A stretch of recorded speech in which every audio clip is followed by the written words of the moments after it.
Olá e seja bem-vindo ao primeiro vídeo desse meu novo canal.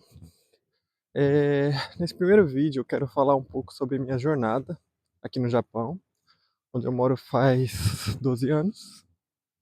Além disso, eu quero começar falando sobre as minhas motivações de antes de vir para o Japão.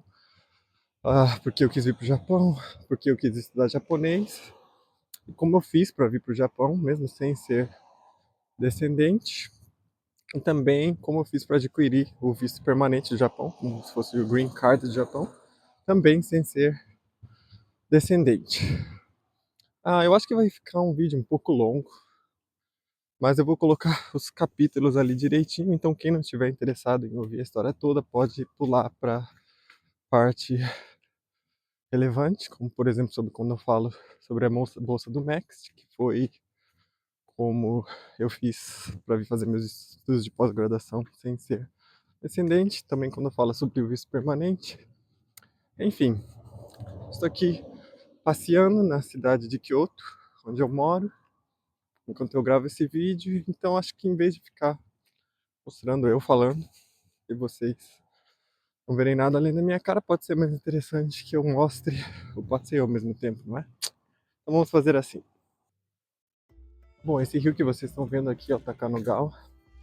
E ontem e hoje, principalmente ontem, nevou bastante aqui em Kyoto, como vocês podem ver. Mas vindo para o ponto principal, eu vim para o Japão em 2013, mas eu quero começar falando de 2006. 2006, estava no cursinho, fazendo cursinho pré-vestibular, e como muitos, sem ter a mínima ideia do que eu queria fazer da minha vida. Naquela época eu estava lá no cursinho, todo aquele estresse do vestibular e tudo mais, e naquela época também surgiu o YouTube. Não me engano, o YouTube de 2005, mas eu lembro de estar assistindo o YouTube, principalmente em 2006. Eu gostava de anime, como várias pessoas daquela idade, inclusive ainda gosto. Mas eu gostava de anime e eu gostava das músicas também. Eu costumava escutar bastante as músicas, principalmente Samurai X, Rurouni Kenshin, que o Cartoon Network passava na original em japonês.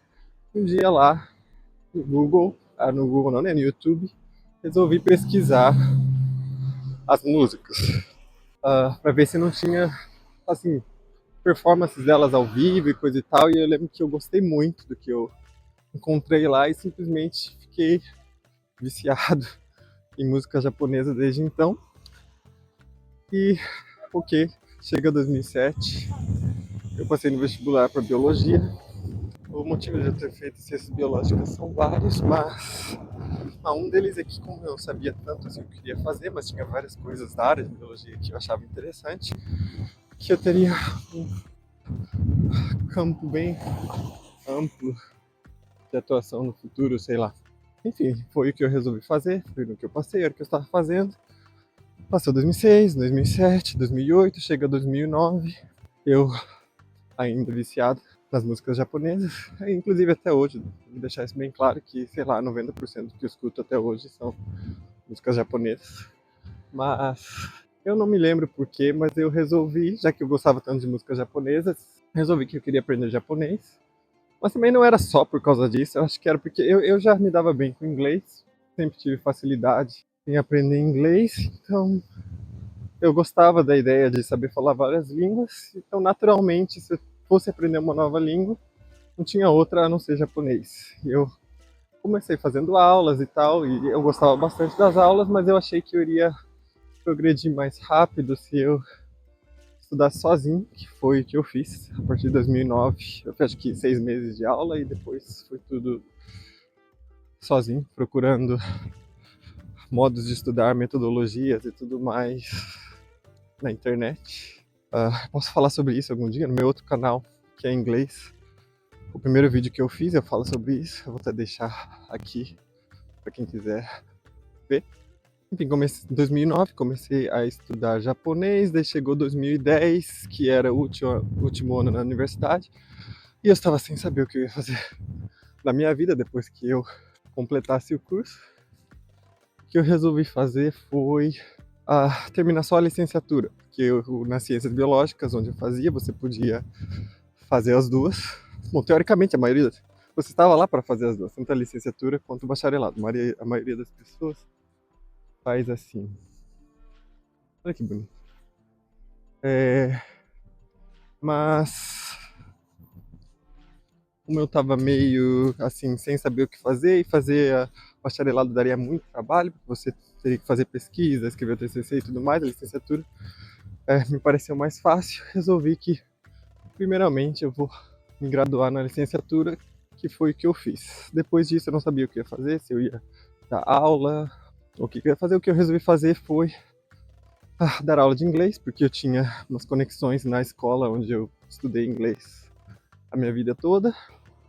Fui convidado para dar inglês numa escola dessa mesma rede e fui lá dar aula de inglês. Passei 2011 inteiro dando aula de inglês, só porque não tinha mais o que fazer além disso. Mas desde que eu comecei a dar aula de inglês, o que eu vou fazer da minha vida, o que eu vou fazer da minha vida, uma coisa que eu resolvi que eu queria fazer era ir para o Japão. Não para morar nem nada, eu só pensei, bom, eu estou aqui dando aula de inglês, eu moro com os meus pais, eu vou economizar esse dinheiro para ir para o Japão. Naquela época era uma promoção lá da Turkish Airlines. Tava US$ 1.100, sendo que US$ 1.100 na época era, sei lá, uns R$ 2. Então eram uns 2.000 e tantos reais para ir e voltar do Japão. É impossível pensar numa coisa dessas no dia de hoje. Mas enfim, eu comprei essa passagem em novembro. Eu fui para o Japão, novembro de 2011. Fiquei lá um mês, sozinho. E assim, eu fui, claro, para conhecer o Japão, ver como era. O país também tinha shows das bandas que eu gostava, principalmente da banda que eu mais gostava, tinha show. Então eu meio que uni o útil ao agradável. Eu fui lá, passei um mês, em novembro até dezembro. Tive a oportunidade de usar um pouco do japonês que eu já tinha aprendido. E sinceramente, naquela época o japonês já era muito bom. Em 2011, final de 2011, que eu já tinha estudado 2009 quase inteiro, 2010 inteiro. Eu sabia ler praticamente qualquer coisa. Também sabia escrever se precisasse escrever alguma coisa, só que eu não tinha. Eu era meio ruim para ouvir e péssimo para falar, né? Daqui eu não tinha ninguém para falar no Brasil. E lá que eu percebi o quanto era difícil, o quanto eu ainda tinha muito para melhorar, principalmente nessa área de falar japonês. Mas aquela viagem meio que definiu o que eu queria fazer no futuro. Eu ainda lembro, no último dia da viagem, eu estava lá sentado em Odaiba, que é uma ilha artificial que tem lá em Tóquio, vendo a paisagem de Tóquio de lá. Eu estava lá sentado, no dia seguinte, de manhã, eu já teria que pegar meu voo. Eu pensando, mas o que eu quero fazer na minha vida? Eu lembro que eu tinha um caderninho que eu acho que eu comprei lá, não lembro. Eu ainda tenho esse caderninho. E eu comecei a escrever que o meu objetivo seria voltar para o Japão. Que eu estava muito triste de ter que ir embora, porque eu realmente gostei de tudo. É claro que eu encontrei os brasileiros lá também, que inclusive eram da Bolsa do Max, e eles falaram, uma coisa é você turistar no Japão, outra coisa é você viver no Japão. E eu sabia disso, mas eu só saberia realmente qual é a diferença se eu fosse morar no Japão, certo? Então eu escrevi lá, olha, eu não sei o que eu quero fazer na minha vida, mas algumas pessoas, embora elas tenham certeza do que elas querem fazer, eu quero ser médico, sei lá, eu quero ser advogado. Porque eu sabia que eu queria ir pro Japão. Né? Quando você é jovem, você tem dessas. E eu parei para pensar, depois que eu voltei pro Brasil, eu pensei isso no Japão também, mas depois que eu pensei no Brasil, eu amadureci a ideia. Comecei a pensar, né, que eu vou fazer? Qual é o modo mais rápido que eu tenho de conseguir voltar para o Japão? E a resposta óbvia era a bolsa do MEC para pós-graduação. Eu nunca tinha pensado em fazer pós-graduação até aquele ponto, tanto que eu só tinha feito licenciatura. Eu tinha trancado o curso de biologia, ou seja, eu poderia voltar a hora que eu quisesse. E eu resolvi, ok, o que eu vou fazer agora em 2012 é voltar para a biologia. Terminar o bacharelado e assim tentar a bolsa do MEC. Aplicar para a bolsa do MEC, você tem que fazer um projeto de pesquisa. eu nunca tinha feito pesquisa, como eu vou escrever um projeto de pesquisa?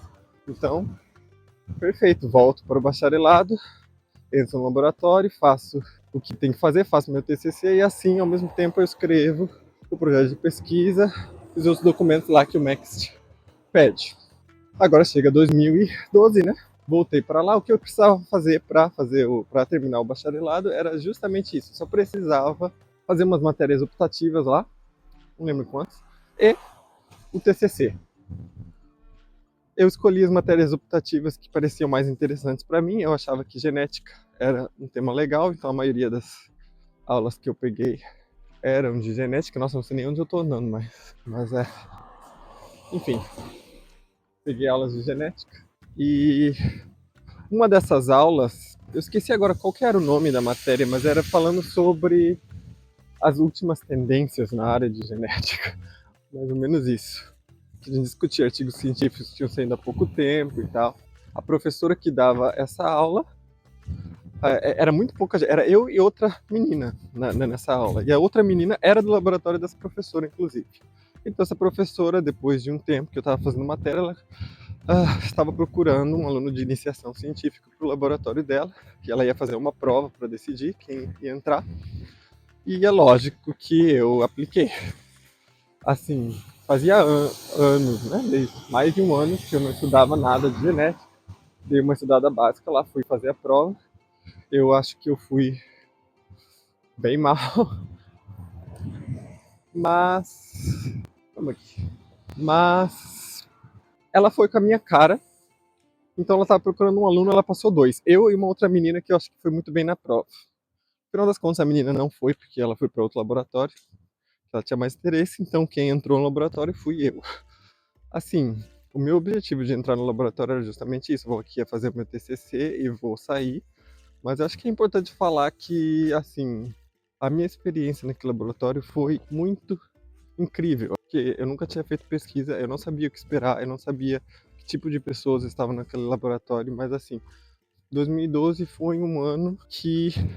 Nossa, como que eu posso falar? O meu objetivo, como eu falei, era só passar no Max e ir para o Japão. Mas eu gostei tanto das coisas, da rotina lá do laboratório, das pessoas do laboratório, que eu até meio que achei que tinha achado o meu lugar. Porque eu me dava bem com todo mundo, eu adorava o trabalho que eu fazia lá, eu adorava também a professora, a minha orientadora. Eu gostava de tudo naquele laboratório, então eu já tava pensando que se tudo desse errado e eu não conseguisse a bolsa do Next, eu iria fazer mestrado lá. O que já me deixou feliz, porque de repente eu não sabia nada o que eu ia fazer na vida e eu já tinha dois caminhos, dois planos diferentes. Eu falei com a minha orientadora sobre o meu objetivo de ir para o Japão. Ela, lógico, que apoiou. Eu falei para ela que eu tinha que escrever esse projeto de pesquisa. Ela me deu umas dicas de como poderia escrever. E, enfim, eu usei a matéria dela, optativa, para poder ter ideias para minha ideia de pesquisa, porque como a gente já estava fazendo essa matéria de tendências da genética, então, assim, eu peguei alguns artigos científicos que a gente estudou lá, pensei em alguma coisa que poderia ser expandida além desses artigos e escrevi lá o projeto de pesquisa. Mostrei para os outros amigos meus que faziam mestrado e tudo mais, para eles me ajudarem. Eu acho. Eu nem mostrei para minha orientadora, porque eu acho que eu fiquei meio com vergonha de mostrar um negócio que poderia estar meio ruim demais, sei lá. Mas,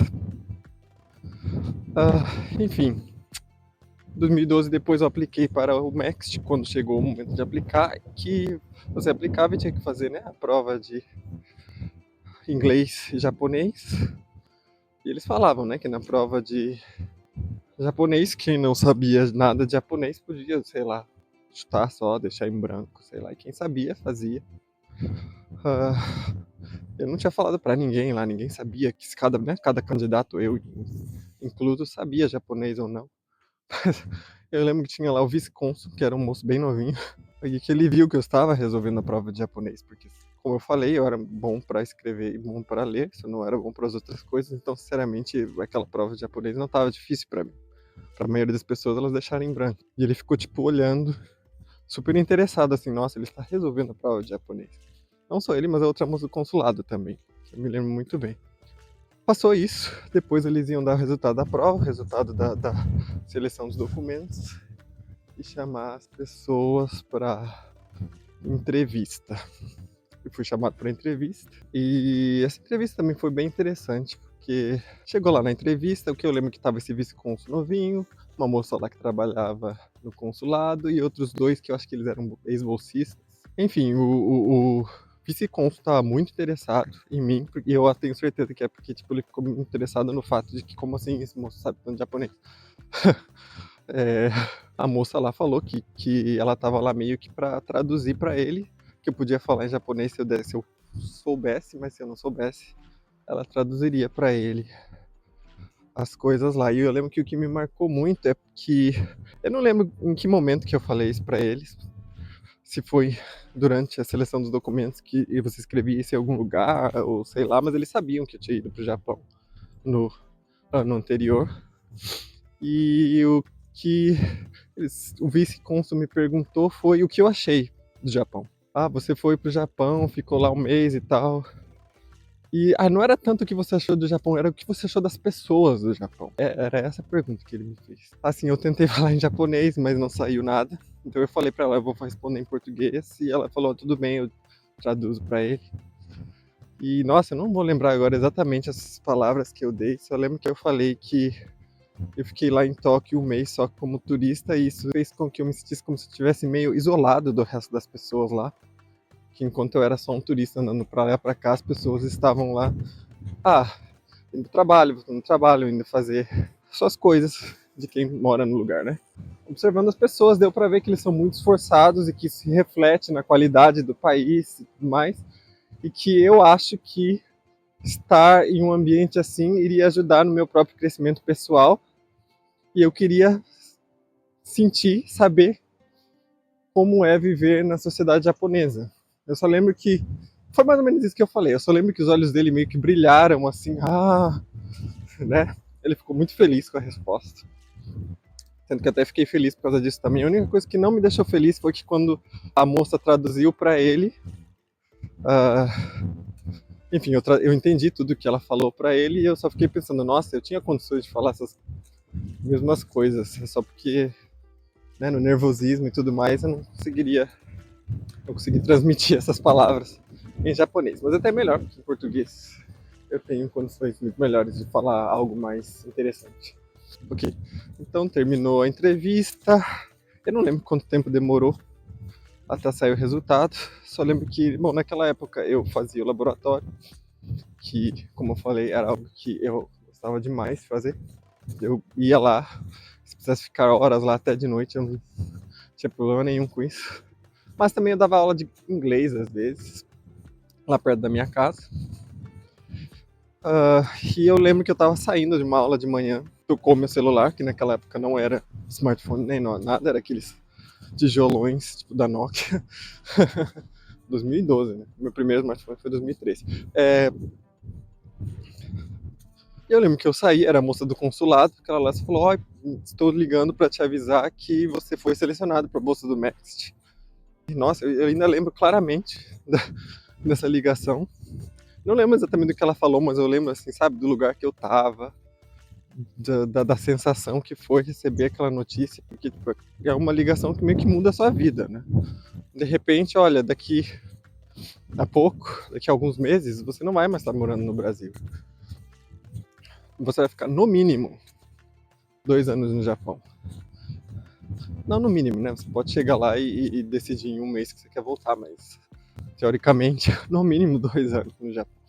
Terminei o bacharelado, falei logicamente sobre isso com a minha orientadora, todo mundo ficou muito feliz por mim. Terminei o meu TCC em 2012, não, 2013, né? Fevereiro de 2013 fiz minha defesa, em abril de 2013 vim para o Japão, onde estou até hoje. Vamos voltar um pouquinho? Quero voltar antes de 2013, isso ainda 2012. Depois que eu fui selecionado, eu também tive que entrar em contato com os professores para pedir carta de aceitação com possíveis orientadores, né? Meu objetivo era ir para Tóquio, na verdade. Quase todos os estudantes, provavelmente, eles pensam em ir para Tóquio. Eu mandei carta de aceitação, né? Mandei e-mail para os possíveis orientadores, 3, que era até 3, se não me engano, que era para você pedir. Então eu mandei um para um professor da Universidade de Tóquio, mandei um para a Universidade de Keio, que é uma universidade privada também em Tóquio, e mandei para a Universidade de Osaka, até porque eu tinha contato com uma pessoa, com uma moça brasileira que fazia pós-graduação na Universidade de Osaka, que ela falou, olha, aqui é legal também, você pode tentar aqui. E eu procurei um professor na área do projeto de pesquisa que eu fiz, mandei para lá também. E o professor da Universidade de Osaka e de Keio responderam prontamente, nossa, pode vir, é só vir. O que eu tenho que fazer? Já o professor da Universidade de Tóquio, ele mandou, se você quer ser aceito no meu laboratório, você tem que responder as seguintes questões, e não sei o que. Ele mandou umas perguntas que queria responder, qual que é o maior desafio, não sei o que, não sei o que, não sei o que. Enfim, eu só ignorei, porque eu já tinha 2 cartas de aceitação, não fazia tanta questão assim de Universidade de Tóquio. Falei ok, adiós, e respondi esses 2 senseis, esses 2, né, possíveis orientadores, e o professor da Universidade de Osaka foi que respondeu mais rápido, fez as coisas mais rápido. Então você tinha que colocar lá, né, uma ordem de preferência do professor que você queria ir, para quem conseguiu mais de uma carta de aceitação, né? Como eu tinha 2, eu tinha que colocar um em primeiro e outro em segundo. Como o mais solícito, mais rápido, mais foi o professor da Universidade de Osaka, eu coloquei ele em primeiro. Mas nisso daí o professor, eu lembro que da Universidade de Keio falou, a política da Universidade de Keio é que nós só aceitamos se você colocar a gente como primeiro na prioridade e tudo mais. Mas aí eu conversei com a moça do consulado e ela falou que o MEXT, né, eles preferem que você escolha universidades não privadas, porque é mais barato para eles, já que eles que pagam isso para você, né? Que era melhor então eu deixar a Universidade de Osaka em primeiro. Eu falei isso pro professor de Keio e ele falou, olha, vamos abrir uma exceção, porque eu realmente queria você no meu laboratório, eu vou te mandar a carta de aceitação. Consegui as 2 cartas, no final, logicamente, eu fui escolhido para ir para a Universidade de Osaka, não para a Universidade de Keio. Fui para a Universidade de Osaka, fui morar em Osaka, no final das contas. E foi a minha primeira vez, né, 2013, morando sozinho. E eu tinha que depender só de mim para me manter vivo, né? Se eu falar tudo o que aconteceu ao longo dos anos, é tanta coisa, né, de 2013 para cá, que não dá para falar nesse vídeo aqui. Nem é o objetivo, para falar a verdade. Sendo mais sucinto aqui, em 2013 eu tinha que fazer a prova de mestrado, porque você entra como, né, estudante de pesquisa, como que fala? Esqueci, mais ou menos isso, né? E passei na prova de mestrado em 2013, entrei no mestrado em 2014, terminei o mestrado em 2016, e eu já tinha prometido para o meu orientador que eu ia fazer doutorado também, então meio que automaticamente entrei no doutorado em 2016, terminei o doutorado em 2020. Falando assim, parece que você fez doutorado, entrou no doutorado, fez mestrado, entrou no doutorado, fez doutorado, como se fosse o negócio mais fácil do mundo. Mas logicamente que não é assim, mas assim, o que eu posso falar é que no laboratório que eu tava era um bom lugar, tinha vários tipos de pessoas lá, estrangeiros, japoneses, e pra mim o importante é que ninguém realmente me enchia o saco, que é uma das coisas mais importantes, ninguém enchia o saco, nem o meu orientador. Ele não costumava encher o saco. Para ele era importante que você fazia as coisas que você tinha que fazer. Depois a gente tinha lá... Meu Deus, que bicho é esse? Parece uma capivara, né? Gente... Enfim. Esse professor, né, esse orientador, tem vários tipos de orientador no Japão. O meu orientador ainda era um dos mais sossegados, assim. A gente tinha reunião toda semana que eu tinha que falar o progresso que eu fiz na semana anterior. E desde que eu tivesse alguma coisa para falar com ele, ele não ligava se eu fazia experimento de manhã, de tarde, de noite, de madrugada, no final de semana, fora do final de semana. Ele só ligava que eu tivesse os dados lá para ele.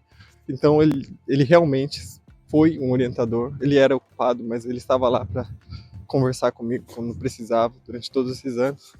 E não só para mim, para todos os estudantes, ele fazia o máximo para que todos pudessem se graduar, né? Porque tem alguns que não estão nem aí, né? Pelo menos ele realmente fazia o possível para deixar a gente se graduar, tudo que foi graças a ele. Claro que ele tinha aquelas coisas, eu quero as coisas do meu jeito.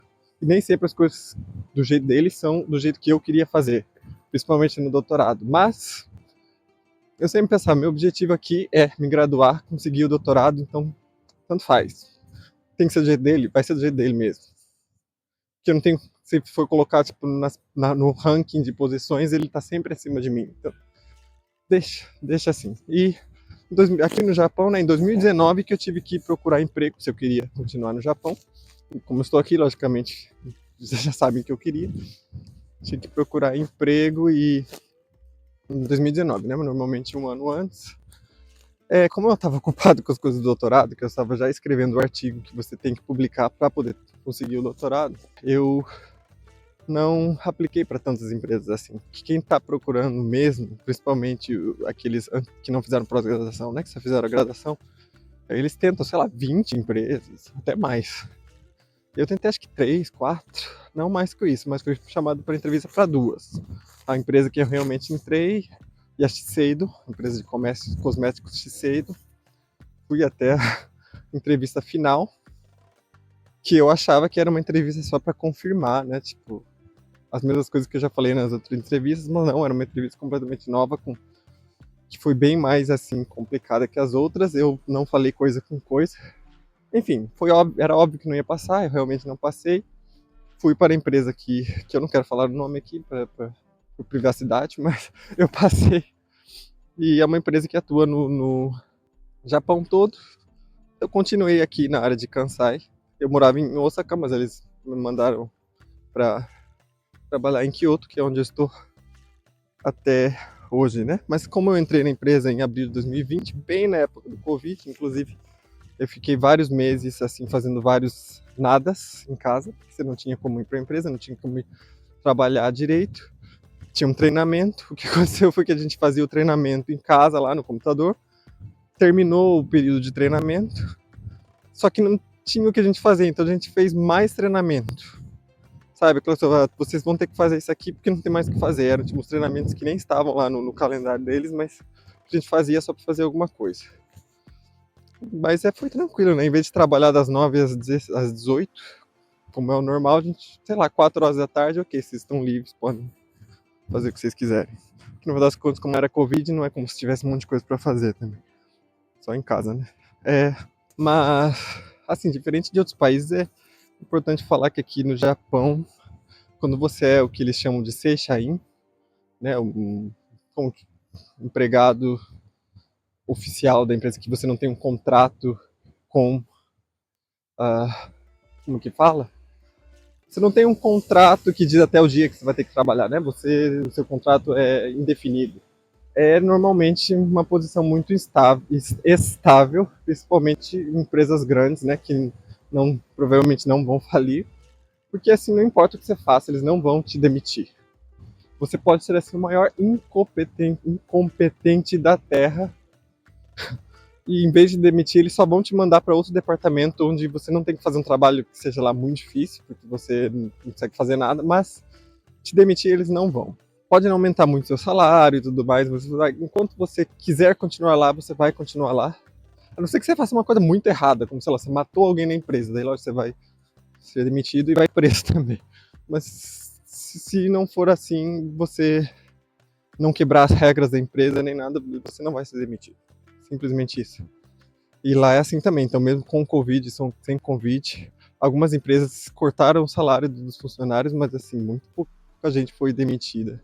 Se você é seishain, né? Se você é empregado sem tempo definido. E como eu era esse tipo, aí também o visto de trabalho que eu tinha conseguido era de 5 anos, que é o máximo que eles dão, pra falar a verdade. Então, de 2020 a 2024, eu trabalhei aqui e depois, ano passado, em fevereiro de 2024, agora fevereiro de 2025, aliás, dia 9 de fevereiro de 2025, eu apliquei para o visto permanente. E agora eu quero falar um pouco mais sobre isso. Bom, no visto permanente aqui, para quem tem visto de trabalho sem ser descendente, basicamente tem 2 tipos. O visto permanente tradicional, que para você conseguir ele, você tem que morar no mínimo 10 anos no Japão, e 5 deles como contribuinte, ou seja, 5 deles trabalhando. Ou seja, não adianta você estar no Japão há 10 anos, só que 6 anos como estudante e 4 trabalhando, porque ainda você vai ter que ficar trabalhando mais um ano antes de pedir o visto permanente. Se eu fosse tentar esse visto, eu teria que tentar o visto agora em 2025. Como eu entrei em 2020, abril de 2025 vai fazer 5 anos, né? Que eu sou contribuinte. Mas o visto que eu apliquei, que eu acabei aplicando um ano antes, é o visto para profissionais altamente qualificados, digamos assim, se for fazer uma tradução. Esse visto, ele, assim, você é um sistema de pontos que eles têm lá. Várias das suas conquistas, diferentes conquistas, valem diferentes pontos. Então, por exemplo, se você tem o Noryokushiken, N1 vale tantos pontos, N2 vale tantos pontos, e menos que isso, N3 já não vale mais nada. Aliás, eu esqueci de falar isso, mas eu peguei o. Eu passei no Noryokushiken N1 em 2012, que inclusive eu fiz como preparação para vir para o Japão. Eu sabia que ia vir para o Japão, então eu fiz Noryokushiken no final de 2012, antes de eu ir para 2013, né? Passei no N1, então eu consegui os pontos daí. Também. Tem várias coisas. Sua idade, quanto mais jovem você for, mais pontos você ganha. Se você tem doutorado, você ganha mais pontos do que se você tiver mestrado. Se você estudou no Japão, você ganha mais pontos do que se você estudou fora do Japão. E tem várias categorias de pontos lá. Se você tem mais de 70 pontos, você pode pedir o visto permanente depois de morar no Japão, trabalhando no Japão por 3 anos. Não precisa morar 10, são 3 trabalhando, né? Só que tem lá umas condições mínimas, você tem que ganhar tanto mínimo, esse mínimo de salário e tudo mais. E se você conseguir mais de 80 pontos, você pode pedir o visto permanente em 1 ano. Você vem para o Japão, trabalha 1 ano, e se você tiver mais de 80 pontos, você já pode pedir o visto permanente.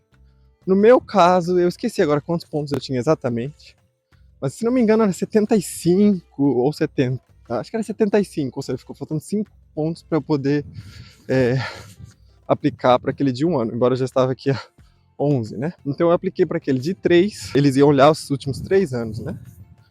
Que eu morei aqui, tanto o meu salário e tudo mais, e também a minha pontuação, tinha que manter essa pontuação de mais de 70 pontos por 3 anos, para poderem me dar o visto. No final das contas, com esses 75 pontos eu apliquei, você tem que conseguir todos os documentos provando que você paga seus impostos em dia, que você tem os pontos, então eu tinha que mostrar lá meu certificado de conclusão do doutorado, tinha que mostrar que eu trabalho aqui e quanto que era o meu salário, então você pegava isso também na prefeitura e outros lugares lá, enfim.